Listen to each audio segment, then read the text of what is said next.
د کندهار د کلیو بیارغونې او پراختیا ریاست مسؤلین وایي چې دغه ولایت په دامان ولسوالۍ کې د اوبو یوه شبکه د 100,000 امریکایي ډالرو په لګښت جوړه او ګټې اخیستنې ته سپارل شوې ده. د یاد ولایت د کلیو بیارغونې او پراختیا رئیس عبدالجبار حکمت وایي چې یاد شبکه د دغه ولایت د دامان ولسوالۍ اړوند په خوشاب کلی کې د افغانستان لپاره د بشري مرستندوی صندوق په مالي ملاتړ د 100,000 امریکایي ډالرو په مالي لګښت جوړه شوه. د یادونې وړ ده چې دغه شبکې په مټ به د خوشاب کلی لرې پرتو 100 کورنۍ ته 40 ساعته د څښاک پاکي اوبه برابرې شي.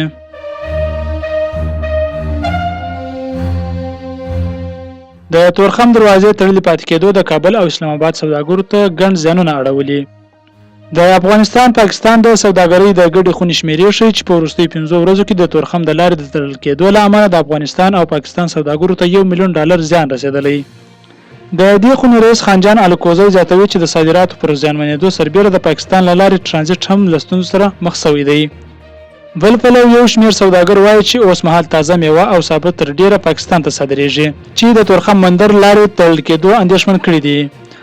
بل پلو د صنعت او سوداګرۍ وزارت ډاډ ورکوي چې اوس مهال د تورخم د لارې د پرانیستلو لپاره د پاکستاني چارواکو سره خبرې روانې دي.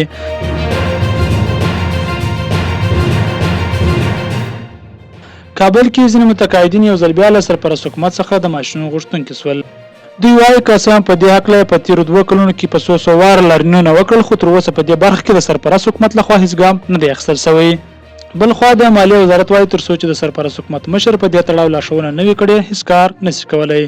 تر دې وړاندې مالیې وزارت ویلي و چې څه باندې 49,000 کور ناستو چې څه باندې 10,000 ښځې پکې شامل دي خپل حقوق نه دي ترلاسه کړي. دا په داسې حال کې ده چې متقاعدینو تر دې مخکې هم د خپلو حقوقو د نه ترلاسه کېدو له امله اعتراضونه کړي. بل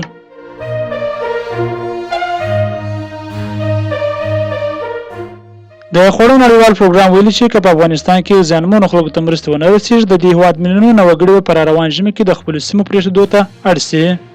د دې پروګرام د کاناډا څانګې پرون پر خپله ټویټر پاڼه د افغانستان لپاره د دې پروګرام د عملیاتو د مشرې هستې ویلي یو ویډیو پیغام خپور کړی چې نوموړي پکې ټینګار کړی چې د افغانستان میلیونونه وګړي د راروان سخت ژمي لپاره تیاری نه لري.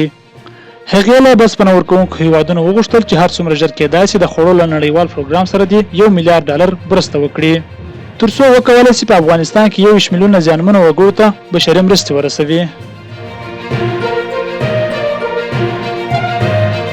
په مراکش کې د جمعې په ورځ د زورورې زلزلې په نتیجه کې د مړو شمېر پرون یکشنبه 2122 تنو ته ورسېد. په دغه هېواد کې ژغورونکي لا هم تر نړېدلو ودانیو لاندې په نور ژوندي پاتې شوو کسانو پسې د پلټنې عملیات پر مخ بیایي خو په ځینو غرنیو سیمو کې د دوی کارونه له ځنډ سره مخامخ شوي دي. اټکل کېږي چې د مړو او ټپیانو شمېر به لا هم پسې زیات شي. د مراکش د کورنیو چارو وزارت ته پرونی شمېرو له مخې په دې زلزله کې د ټپیانو شمېر 2420 ته رسېدلی دی. تېره شپه هم د مراکش په مراکش نومې سیمه کې خلکو په خلاصه فضا کې تېره کړه.